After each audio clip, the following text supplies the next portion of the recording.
Coming up on 2020 on ID, a wife dead. Her husband says it was a tragic fall.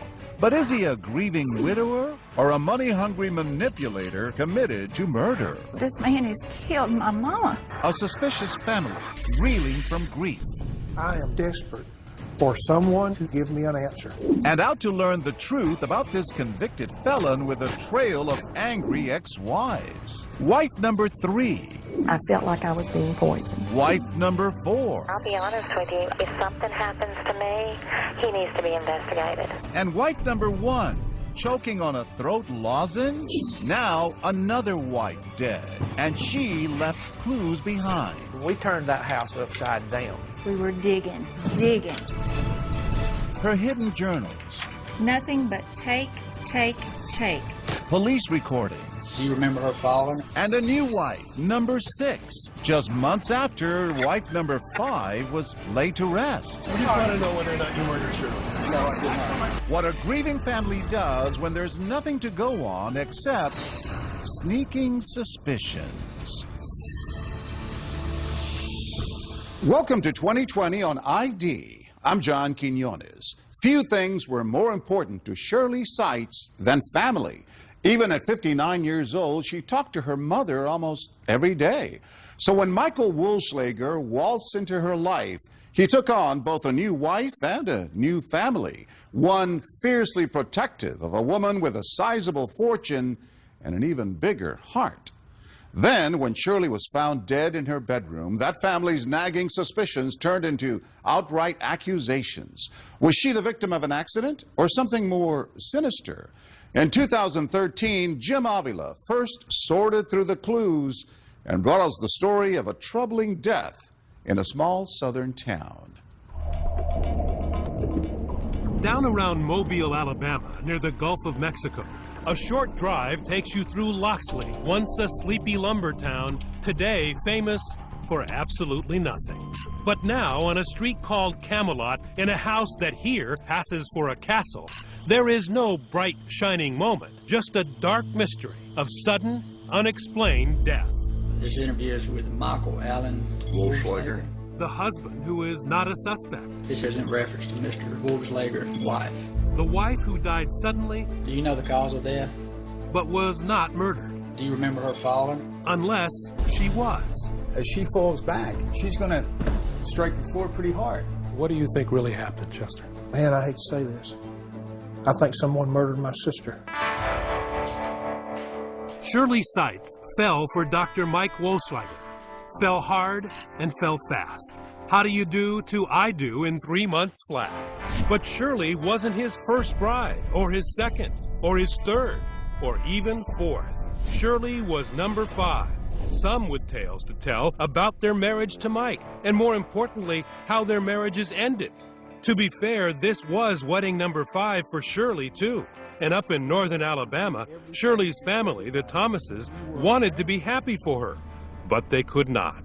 I didn't like him at all. I just have to admit that. Me being a minister, I said to her, "Are you sure?" Shirley's daughter Sharon was ready to throw something, and it wasn't rice. Please don't do this, Mama. Don't do this. Please, Mom, don't do this. Whatever their worries about her latest trip to the altar, Shirley's family is more than proud of her higher calling.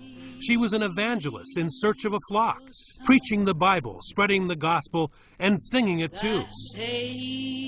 That's her voice soaring on a recording of her favorite hymn, Amazing Grace. Giving. Constantly giving. On this trip, I have learned some of the best organic food there is to eat. She walk into Burger King and the waitress say, "That's a pretty necklace." She'd pull it off, "Well, here it is." She was the type of person that just gave herself away. We believe in that. That's part of our faith. And Shirley was that type of person. Shirley prayed with Dr. Mike the first time they met. He worked much of his life as a chiropractor, adjusting grateful patients' backs in the nearby Florida Panhandle. Known affectionately as Dr. Michael, He was a prominent member of the medical community, smiling handsomely in healthcare ads in the newspaper and online. But money trouble plagued the chiropractor like a crooked spine. And his financial problems troubled Shirley's family because one of her husbands, Gene Seitz, had died and left her with his name and a hefty inheritance, $1 million. Were you worried about her money? Yes, I was worried about her money. He come into her life with the clothes on his back. And he's a doctor. He doesn't have a home, Mama. Well, he's in transition. He doesn't have a job, Mama. Well, he's a chiropractor. He's going to get a job in Alabama. He come into the marriage with a wore-out pickup truck and a bunch of debt. Her engagement ring from Dr. Mike, the wedding rings, the house they lived in, that first big purchase together. The family says Shirley paid it all. Mike seemed to appreciate it. Women from their church later said Michael was a wonderful husband to Shirley. Anything in the world Shirley told him to do, he'd jump up and do it, you know, but who wouldn't? Because he knew his bread was being buttered? Yeah. You said that, I didn't. And it wasn't just his money problems that bothered Shirley's family. He's a charlatan. He wants to be everything to everybody, and when you were around them, you could talk about scuba diving, you could talk about picking peaches off of a tree. Michael had done it. And Michael had done it. And I think Shirley recognized some of that. Wait a minute, this is not true. And she knew that I had this old intuition, hey, this guy's not real.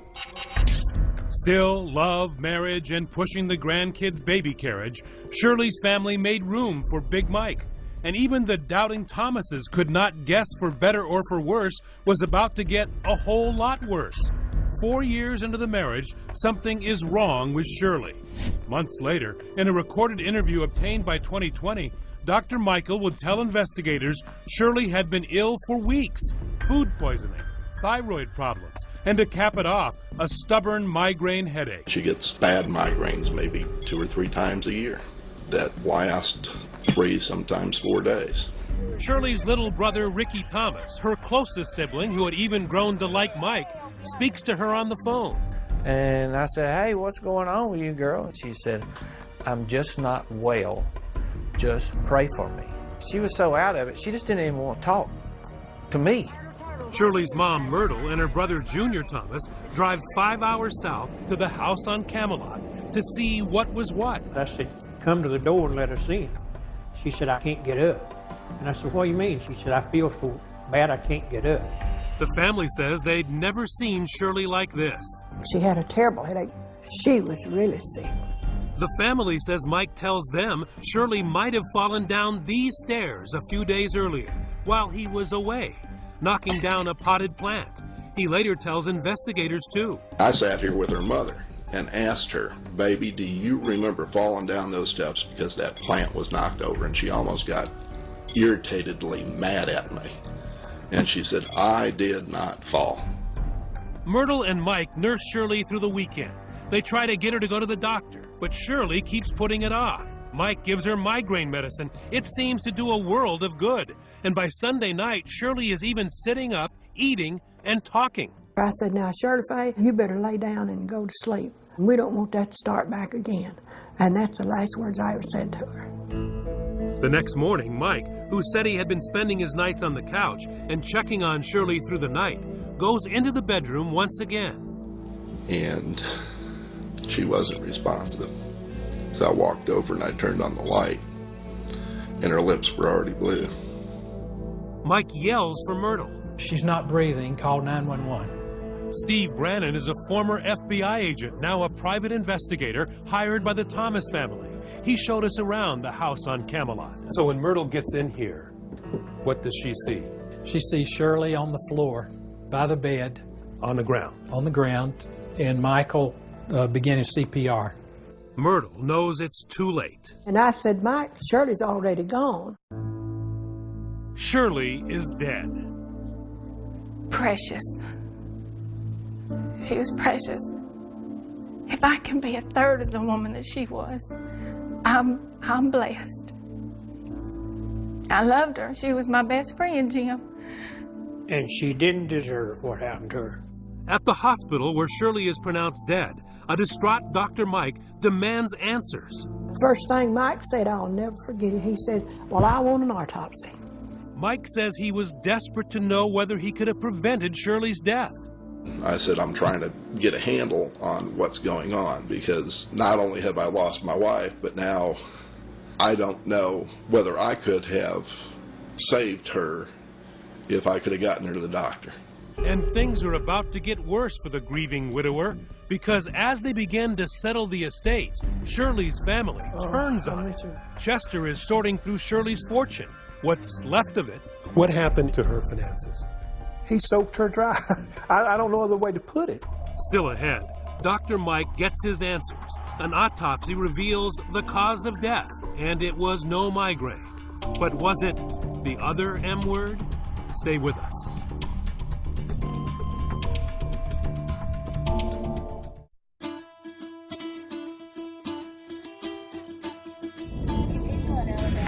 It's a Southern fried mystery. A one-time millionaire, Shirley Seitz, dies suddenly, and what we will soon see may not have been Sweet Home Alabama. Her family suspects foul play everywhere they look.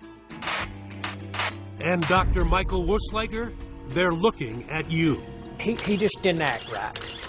To me, he just didn't act right. You started to have questions about what happened to your mother. Absolutely. I did. The suspicions begin with Dr. Mike's reaction to their surprise visit back when Shirley was sick.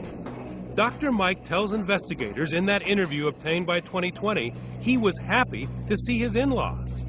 I said, boy, this is just a real godsend. I said, Shirley's been sick for the last 3 days with one of her migraine headaches. And I said, here you are showing up. Shirley's mother, Myrtle, and brother, Junior, say that's not how they remember it. He acted very shocked that we were there and asked me, what are you all doing here? The family also wonders about that knocked-over flower pot. When we went in, we noticed a flower pot that was laying in the floor, and I asked him about that. Mike said it showed Shirley might have fallen down the stairs a few days earlier while he was out of town at a doctor's appointment. He tried to tell us that she had fallen, I guess, down the stairs and knocked this flower pot over, you know, and that's how her what was causing her head to hurt, you know. But the family suspects that is a little too convenient. They speculate Mike was staging things to back up a phony story that Shirley had fallen. Thomas family investigator Steve Brannon. When the mother comes in on Friday, this flower pot that was supposedly knocked over on Wednesday is still knocked over. It's not been set up or cleaned up. It's still there? Yes, 2 days later. If I turn a flower pot over in my house, I pick it up. I don't let it lay there for 2 days. Something else bothers Myrtle. Michael's activities in the morning Shirley died. On the way to the hospital, Myrtle says she told him she noticed a spot, maybe blood, maybe something else, on the bed where Shirley had slept. I said, well, I wonder what that red was on the sheet. He said there wasn't nothing red on that sheet. Whatever it was, the family says Mike was very quick to clean it up. When you got back to the house, did you go looking for the sheet to see what was on it? And what'd you find They's out? done gone. He'd done jerked them off the bed and had them in the washing machine washed. Dr. Mike later told police Shirley got sick on the bed. Hasty laundering, a knocked-over plant, and there was something else. I'm a nurse by profession, and he claims to be a doctor. Now, I know it's chiropractor, and he supposedly has a PhD. He's not a medical doctor, but still he claims to be a doctor. And he said he'd give her 5 chest compressions. Well, CPR first aid, you don't give an adult 5 chest compressions. You give them 30. And that's when I guess it started really going in my head. What is this man done? Somebody's not acting right. But is this grieving family overreaching to blame someone? We don't like something that's ambiguous. None of us really like that. We want to know why something happened. Psychologist Jennifer Hartstein says in cases like these, it may be the grief talking. And very often, while we're grieving, if we're angry, we might want some sort of retaliation. We think that they must have done it, so we're going to retaliate and go after that person. But buckle up, because the Thomas family is not going to quit. In fact, their hunt for Shirley's will leads to a scene straight out of a TV cop show. While Dr. Mike is out at a religious meeting, the family conducts a frantic, clandestine search of the house. Mike could have come back through that door at any minute. So we was having to kind of sneak around and do what we had to do with one eye here and one eye there. Sharon and her Uncle Ricky Thomas take the place apart, drawer by drawer. We turned that house upside down. We were digging, taking pictures, trying to find that original will to get in my hand. The family knew that Mike had received $100,000 from her life insurance policy. But when they find the will, they discover Shirley, even after 4 years of marriage, left everything to her daughters, not a dime to her husband. Why didn't she write him in? To the family, the answer becomes clear when they find something else. Shirley's journals, personal, revealing journals. We found it actually up underneath another drawer in her bedroom. Is there anything of interest in the journals about their relationship? How much longer am I going to have to financially support this man? He said he wasn't going to do this to me. He was going to get a job. He's constantly spending my money. Lord, when is he going to get a job?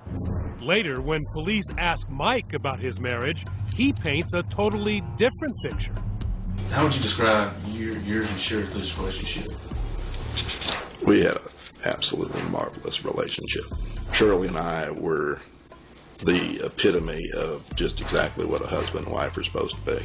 But when Shirley's daughter reads some of the journal entries to 2020, well, see what you think about this marvelous relationship. I'm so hurt and disappointed with Michael that I really don't want to be around him.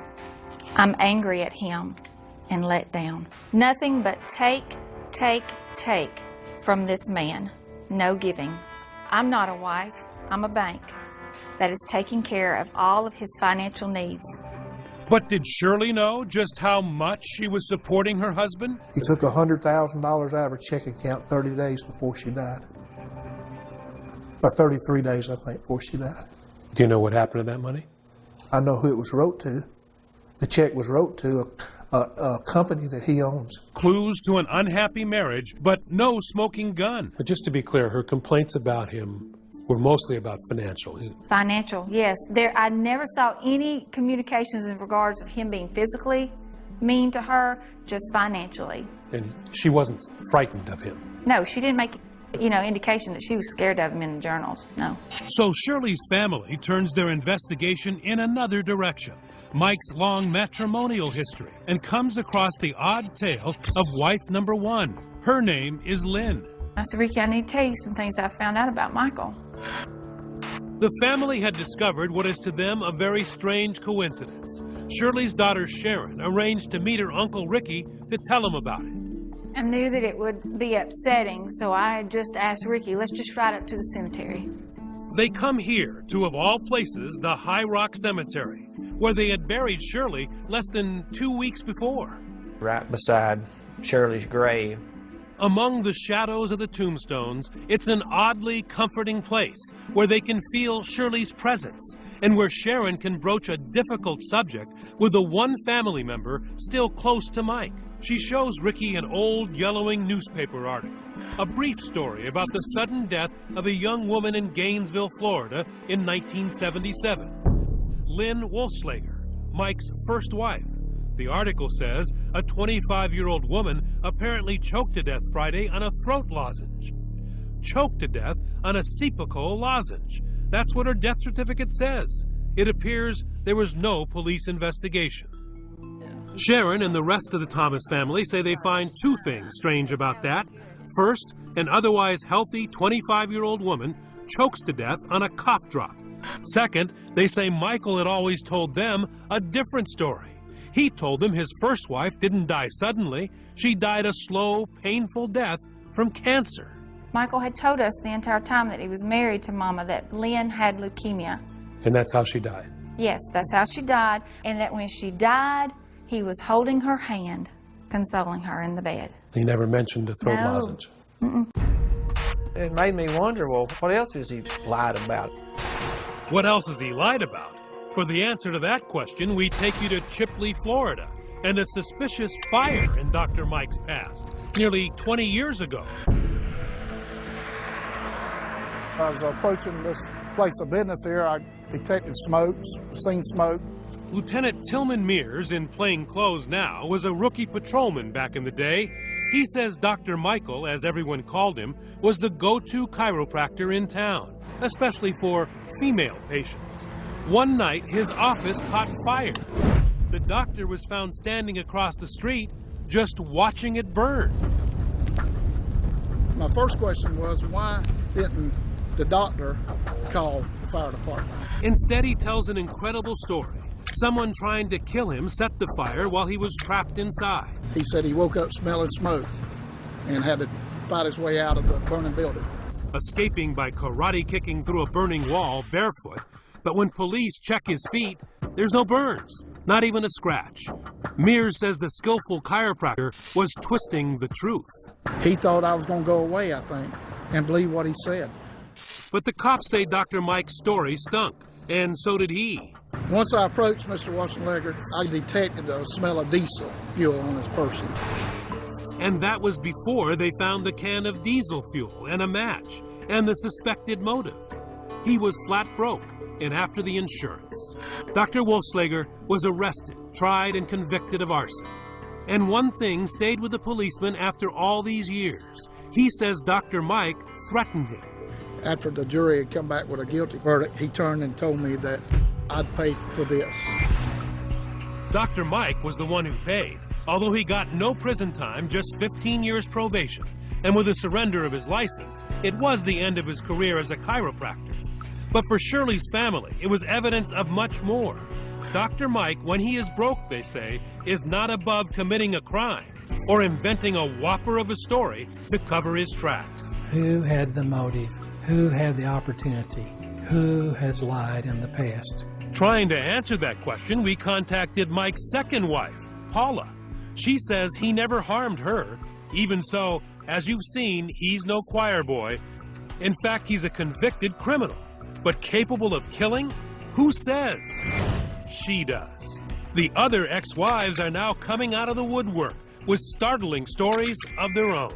All of a sudden, bam to the back of the head. You just feel this blunt impact. Just bam. Stay with us.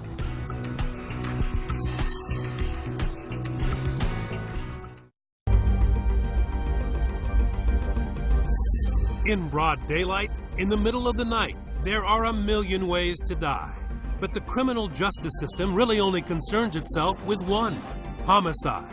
That's what the Thomas family of Alabama suspects happened in the mystifying death of Shirley Seitz. They accuse Shirley's husband, Dr. Mike Wassenlegger.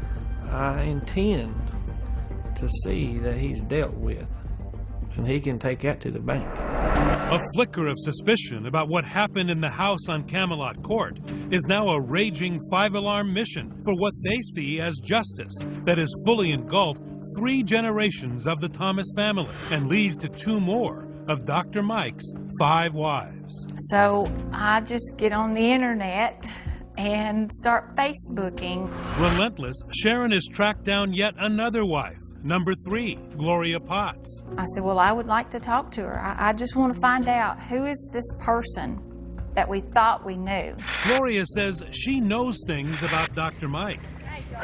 Hey.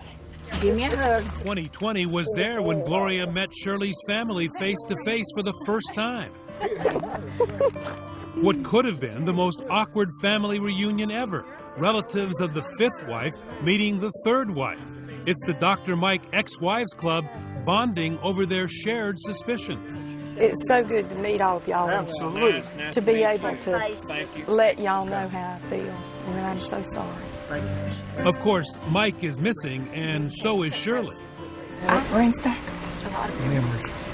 I'm so sorry. I didn't know Shirley, but it was almost like I had lost someone. Gloria spoke with Sharon by phone soon after Shirley's death. She can remember the charming side of Dr. Mike. There is something that attracts women to it, right? Yes. Very polite. Always opens your door. Just very caring. And some of my friends, when we were dating, would say, there's something wrong. Nobody's that nice. And she now says they were right. Toward the end of their marriage, Gloria believes Michael was trying to poison her.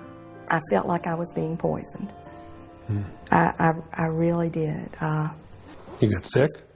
Sick, couldn't hardly move. And then that's when I turned around and told her, Gloria, I can't believe you're saying this to me, but I said, Mother has had these same symptoms. The family of wife number 5, Shirley, wondered if Dr. Mike had been trying to poison her too. And you guessed it, here comes Mrs. Wohlschlager number 4, Diana. Today's date is February the 4th, 2011. In a recording obtained by 2020, investigators questioned Diana Yohn, the 4th stop on Dr. Mike's matrimonial trail, the wife between Gloria and Shirley. I think the man's dangerous, personally. Do you think that he's capable of murder? I don't know. She has no proof, but Diana tells police toward the end of their marriage, when she had a $250,000 life insurance policy, she suspects Dr. Mike may have been trying to poison her too. You think that he may have been giving you some type of medication, but you're actually not sure of that? Yeah, I mean, it just seems my headaches were so bad, and I get migraine headaches, okay, and it's documented that I do. But they were so bad when I lived with him, I couldn't even work, I couldn't hardly function. End of her interview, Mike's ex-wife makes a chilling request. And I'll be honest with you, if something happens to me, he needs to be investigated. So now 2 more wives suspect Dr. Mike was trying to poison them. And one of them says, hold on, that's not all. Wife number 3, Gloria, reveals a terrible trauma she says happened in her marriage nearly 30 years ago. She says Dr. Mike, the man who had always killed her with kindness, tried to kill her with a mallet. And I was asleep, and he hit me in the back of the head with a mallet. With a mallet? Yes. And all of a sudden the pillow went over my face, and his hand came under the pillow and covered my nose and my mouth. Gloria says she escaped by playing dead and then running out of the house. I was hysterical, crying and upset, and when I would try to yell for help, I'd go, help, help, and had no voice. You went to the hospital? I went to the hospital, but we told them I slipped in the tub. Did you ever ask him at any point, why were you doing that? Why did you try to kill me? Yes. He told me he had gotten stung by jellyfish when he worked in China, and that it was a reaction to the toxins. That's right. She says Dr. Mike's excuse for hitting her over the head with a mallet? The jellyfish made him do it. Had there been an argument or something? No. It was just this one time? Just this one time. He snapped. Gloria says she told no one, not even the police, sticking to the story of slipping in the tub until she and Mike divorced about 10 years later. Only then, she says, did she begin telling people. She also got a restraining order. So people are going to wonder, okay, so you get hit over the head, and the guy puts a pillow over your head, and yet you didn't divorce him right then, you stayed. Yes. Have you asked yourself why? 1,000,000 times. I can't understand why. I have no answer to that question. I'm sorry that I didn't call you. That's okay. That's okay. I really should have called her. That's okay. She says she had 2 children to think of, and aside from the one incident, Mike was never violent. Anyone that was around Michael would know it's out of character. He was very charismatic, very calm, very nurturing, just total opposite of what you'd think. Were you scared of him after that? Yes. Must have been hard to go to sleep next to the same man. Yes, it was. But besides the fact that he hit you with a mallet, he was a good husband. Other than trying to kill me, to my knowledge, he was a very good husband. It doesn't make sense. And me staying didn't make sense. Maybe she's just mad. Maybe she is trying to get back at him. Possibly. That's the possibility, but she's been telling the same story for a number of years. It didn't just come up after Shirley died. Can you still see him standing over you? Yes. And I was terrified. I didn't know what to do. Now remember when Gloria told the family and then police this amazing tale of Mike's alleged attack, no one knew what killed Shirley. The autopsy was not finished yet. So imagine the reaction when months later, the family is finally given the results. I'm shaking my head. I can't believe this. I cannot believe this. I can't believe this is happening. Why? Because the medical examiner finds what caused Shirley's death is no migraine. It's a blow to the head. Blunt force head injuries. A hit to the back of Shirley's skull, hard. That is what killed her. So when you find out later on that it's blunt force trauma to the head, then there's no question in my mind that Michael murdered this woman, murdered Shirley. My mother has actually been killed. This man has killed my mama. But not so fast. The toxicology report found no poison or fatal doses of drugs. And even as it makes clear the cause of death, the autopsy fails to answer the really big question, the manner of death. How Shirley got that fatal injury. The medical examiner writes simply, undetermined. Accident? Homicide? Can't really tell. Still ahead, is this case so complicated only a dummy can solve it? Stay with us.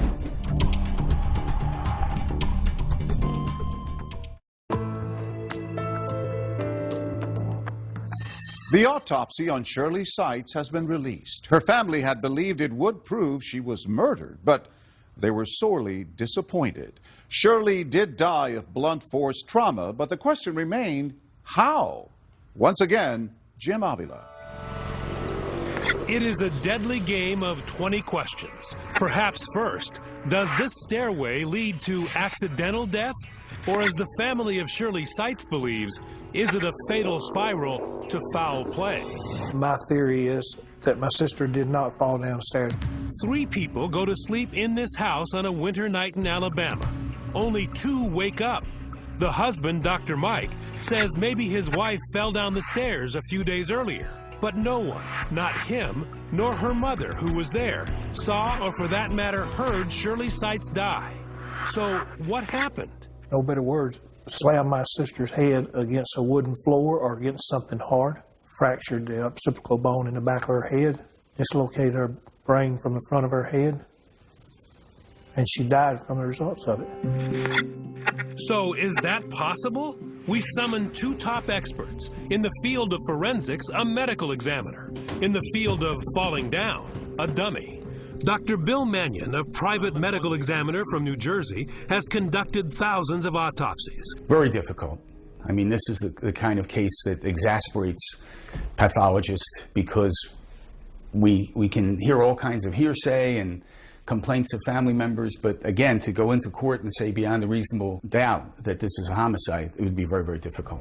We asked him to review Shirley's case. His most important finding? Dr. Mannion says in his opinion, the autopsy shows Shirley certainly did not die days after falling down the stairs, as Dr. Mike suggests. She died within hours. do you believe she'd be able to carry on a conversation? Sit up, no, a couple days later, talk with her mother, sitting on a couch? Forensic pathologists thought this was an acute injury, and she died within an hour or two of this injury. That's my read on the autopsy. Not days later. Not days later, that's correct. But does that mean Shirley was murdered? Not necessarily. We took Dr. Mannion to a house with a carpet-covered staircase like the one where Shirley lived. An important point, Shirley had only one serious injury, the blow to her head. No bruises on her back or buttocks. So a full fall down the stairs like this is highly unlikely. It's not consistent with falling all the way down the stairs. That's correct. I would expect her to have more injuries if she fell down a flight of stairs. In fact, Dr. Mannion says the only fall on the steps that makes any sense is if she tripped at the bottom of the stairs. And as she falls back, she strikes her head on the edge of the step. And by doing that, she sustains all the skull fractures to the back of the head. Now, there is at least one scenario in which the autopsy and the family's theory could match, here in the bedroom. In a homicide scenario, you could just lift the person up and then slam them right back on the ground. But Dr. Mannion has serious reservations. For one thing, Shirley could have fallen accidentally in the bedroom. And also, could Shirley have been murdered with her mother right there in the house? We don't hear any boom, we don't hear any commotion. The mother is there, she doesn't hear any screaming. There's no defensive wounds, there's no signs of a struggle. So again, very, very difficult to say this is a homicide. In the end, our medical examiner expert, Dr. Mannion, says the autopsy does not have all the answers in this case. This is the kind of case where you need help from the police. But there was an investigation by Loxley Police and the Alabama Bureau of Investigation. It went on for a year and resulted in a 184-page report to the prosecutor, although Shirley's family doesn't think much of it. I think it's a joke. I think my 10-year-old grandson could have done a better investigation than the ABI done or the Loxley Police Department. For one thing, the Thomas family feels agents went way too easy when they interviewed Dr. Mike. Do you have any suspicions as to what may have happened to her? The only thing I can rationalize based on the way she was feeling and what the autopsy report said was she had to slip down the steps and hit her head. The police do ask Mike whether he might have accidentally done something to Shirley. And you're a chiropractor, right? Yes. You said you worked on your wife quite Yes. a bit. You think something may have happened when you were adjusting her or something? Or? I've adjusted thousands upon thousands of people, and I've never had, my entire career, I never had any malpractice suits, never had any injuries other than a couple of broken ribs on some old ladies. When the ABI ended its investigation, the county prosecutor took no action. The Thomas family is furious. Why has nothing happened? It's because someone does not want to do their job. They have proven to me, I'm talking about the Baldwin County District Attorney's Office, that they do not want to work hard on this case. They hire Birmingham attorney Henry Frozen. And nearly 2 years after Shirley's death, they sued Dr. Mike. The lawsuit alleges the deceased was killed through the actions, by the actions of Michael Wohlschlager. Answering the suit, Dr. Mike flatly denies having a hand in Shirley's death. But he didn't even need to bother. That's because the lawsuit was dead on arrival. There was one factor that we did not know and didn't appreciate.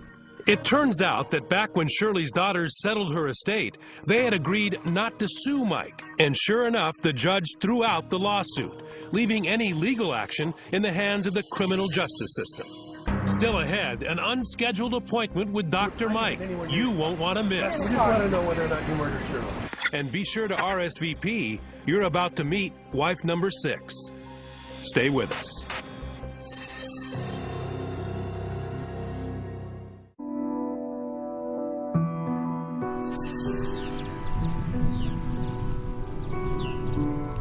Shirley Seitz is at peace. She's home now in the family plot in Blount County, Alabama, but her family cannot rest. Are you feeling a little frustrated about the fact that Dr. Mike is still free? Yes, absolutely. He's living his life. He's going on with his life. He's moved on like nothing's ever happened. I believe, and I'll go to my grave believing, that sometime between midnight and 7 o'clock, he went in that bedroom and took her life. We tried to make an appointment to see Dr. Wohlschlager, to ask him about his terrible luck, about how and why 2 of his wives had died early, sudden deaths, and 2 others suspect he tried to poison them. But the doctor wouldn't see us, turned down our request for an interview. So we went to see him. We found him living in Pensacola, Florida, and not alone. Dr. Mike, we're just here, Dr. Mike, to ask you whether... The woman with him and threatening to sue as I backpedal used to be known as Luann Elkins. She'd known Dr. Mike back when Shirley was still alive. The question is, just how well? I do believe that he was having an affair on Mother. The woman that he is now married to, I believe, is the woman that he was seeing prior to Mother's death. Married to? That's right. Luann now goes by the name Maggie. Maggie Wohlschlager. She is wife number 6. Are you currently in a relationship with anybody else now?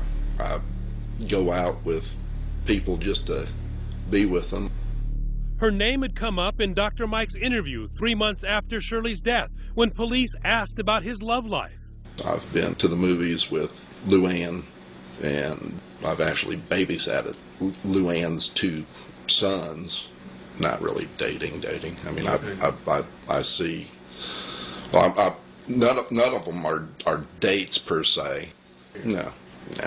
Dr. Mike denied to police that he cheated on Shirley, But Sharon says she believes it could be another motive for wanting Shirley out of the way. There's too many red flags with what I have discovered in reference to her. We found Dr. Mike in a fast food parking lot. Wife number 6 was not happy to see us, but we did get to ask that critical question. We just want to know whether or not you murdered Shirley. That's all we want to do. Yeah. All we want to ask. Did you murder Shirley? No, I did not. Let me ask you, Myrtle, as a mom, what are you looking for here? I guess justice. I don't want to accuse somebody of something that they didn't do. But then if he did do something to my daughter, I'd want him to have to pay for it. When Shirley married this man, she had $500,000 in liquid assets plus a home and 15 acres of land. And what happened to your sister when the money ran out? What happened to her? She died. Wuschlager says he now has no money, is living on food stamps, and can't afford a lawyer. Although he may need one again, the Thomas family at long last got some good news. They say the Alabama Attorney General, Luther Strange, has reopened the case. The family hoping this painful game of 20 questions is nearly over. I am desperate for someone to answer those questions and give me an answer. The Thomases believe this case should not linger, not just for Shirley's sake, but out of a new concern, a concern for Mike's new wife. In fact, Ricky says he's called to warn her. I just didn't feel like I could rest without at least telling her.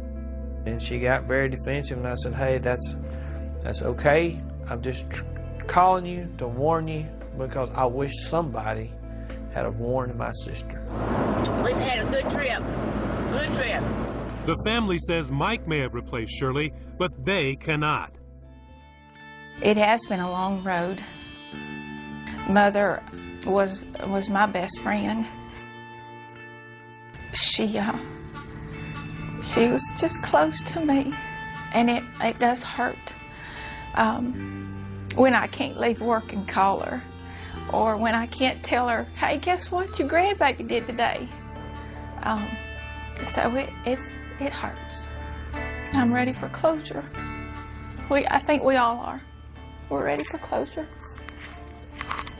Anytime he needs to remember, little brother Ricky drives up to that quiet spot in High Rock and listens for the sound he's been missing, his big sister's voice. Oh, me.